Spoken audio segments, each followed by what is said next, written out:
नमस्कार लाडक्या बहिणींनो, योजनेबाबत आताच एक मोठी आणि आनंदाची बातमी समोर येत आहे. गेल्या काही दिवसापासून ज्या लाखो महिला पुढील हप्त्याची आतुरतेने वाट पाहत आहेत, त्यांच्यासाठी ही अपडेट खूप महत्त्वाची आहे. सध्या मिळत असलेल्या माहितीनुसार पुढील हप्त्यासाठी निधी वितरणाची प्रक्रिया सुरू असून संबंधित विभागाकडून आवश्यक कामे वेगाने पूर्ण केली जात आहेत. त्यामुळे पात्र महिलांच्या खात्यामध्ये ₹1,500ची रक्कम जमा होण्याचा मार्ग आता मोकळा होत असल्याचे संकेत मिळत आहेत. अनेक महिलांच्या मनामध्ये एकच प्रश्न आहे, की पैसे नेमके कधी येणार?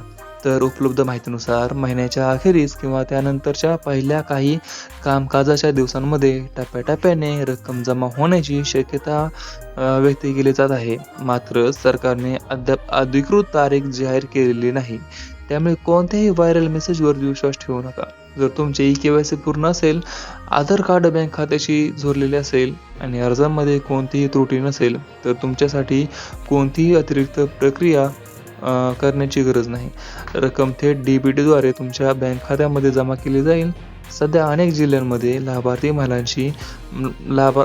महिलांच्या नोंदीची पडताळणी पूर्ण केल्याची माहिती मिळत आहे. त्यामुळे पुढील निधी आणखी वेगाने जमा होण्याची अपेक्षा व्यक्त केली जात आहे. माझ्या सर्व बहिणींना एक विनंती आहे, म्हणजे माझी सर्व बहिणींना एक विनंती आहे, दररोज तुमचे बँक खाते आणि मोबाईलवरील SMS तपासत राहा. कारण एकदा निधी वितरण सुरू झाले की वेगवेगळ्या बँकांमध्ये आणि जिल्ह्यांमध्ये रक्कम टप्प्याटप्प्याने जमा होत आहे. जर तुमच्या खात्यामध्ये ₹1,500 जमा झालेले असतील, तर कमेंटमध्ये जय महाराष्ट्र पैसे आले असेल नक्की लिहा. आणि जर अजून पैसे आले नसतील तर काळजी करू नका.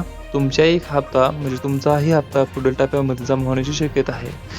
अशाच माहितीसाठी सर्वात जलद अपडेटसाठी आपल्या चॅनलला सबस्क्राईब करा आणि आपण भेटूया पुढच्या व्हिडिओमध्ये. तोपर्यंत जय हिंद, जय महाराष्ट्र.